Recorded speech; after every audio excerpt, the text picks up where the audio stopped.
May adlaw sa tanan.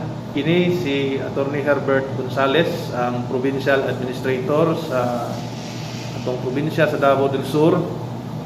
On behalf sa ato ang halangdong gobernador si Dodo Cagas, atong padayon nga hangyoon ang tanang katawhan sa probinsya sa Davao del Sur sa pagrehistro diha sa ato ang Davao del Sur COVID-19 Contact Tracing System or DSCCTS.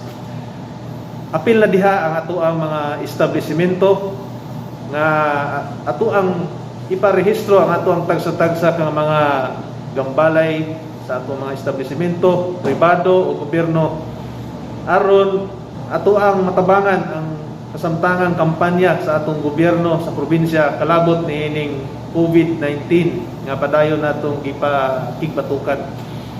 Ang tinguha sa gobyerno nga aduna kitay effective nga contact tracing system nga mao ni karon ang atong gi-establisar pinaagi sa Provincial Ordinance number 20-60. Gihangyo sa ato ang gobernador ang tanang katawhan magrehistro, apil ang mga establishmento magrehistro ug gawas sa pagrehistro ang mga establishmento giauhag usab nga mag-scan sa tanang mga customers, mga kliyente nga mosulod diha sa ato ang tagsa-tagsa ka mga ganghaan aron makakontribute kita sa ato ang mga frontliners aron mapadali ang mga contact tracing activities o makontain nato ang pagkuyanap sa sakit nga COVID dinhi sa atong probinsya sa Davao del Sur.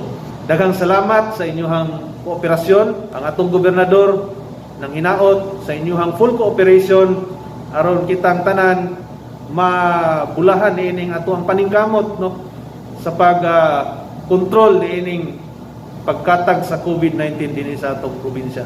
Daghang salamat ug maayong hapon.